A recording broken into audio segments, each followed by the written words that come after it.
given is the pin at A exert two components of reaction on the member EX, AY. So, mo niya itong diagram of problem. So, natay pin nga naay components nga AX ug AY. Then, natay ruler nga sa B, natay ruler nga atong gibot niya ng reaction nga NB. Then, natay force nga ga-acting downward of 750 pound. Then, ay distance pa slant ay pa straight nga 6 feet nga 3 plus 3, 6 feet. Then, pa-upward ay nga 2 feet. So, ang una na to buhaton is mag-momenta para makuha na itong NB ay hadin ta makuha o AX o AY. So, first is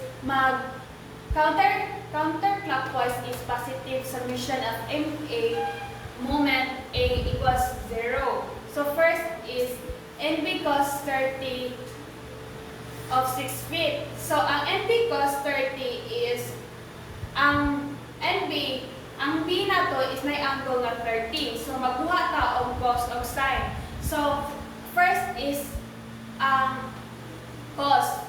Cos atong unang kwaon. So, natay NB cos 30. Dayon, ang distance dayon niya is 6 feet.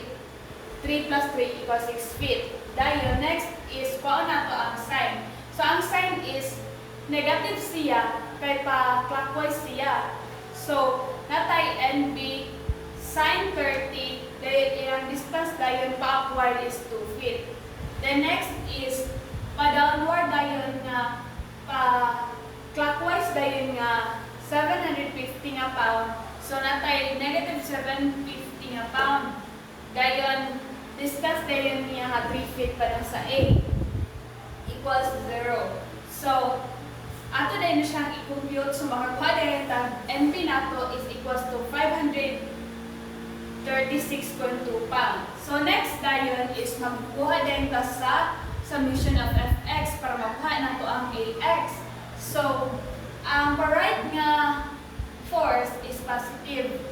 So, first is Ax. So, right man siya, so mga positive. Mga siya. The next is negative in ang nakuha na nato ang NB nato. So, mao na din atong gamiton para makuha nato ang Ax. So, ang NB nato is 536.2. Mao na siya negative 536.2. Dayon sin 30. Kay atong Ax sin 30 equals 0. So, balihin mo ang negative 536.2 sin 30 sa pikas. So, makuha rin mo ang Ax equals 268 pound.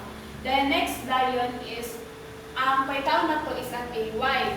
So, pa-upward is positive. So, summation of Fy equals 0.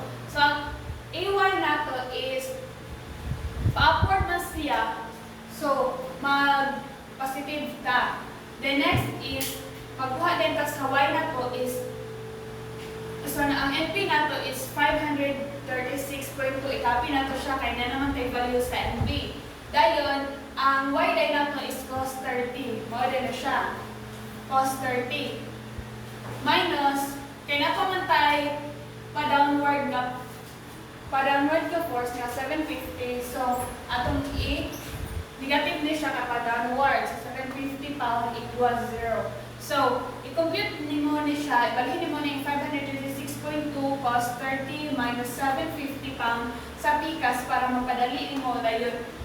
Pag-compute nimo, makuha na nimo siya ang Ay equals 286 pound.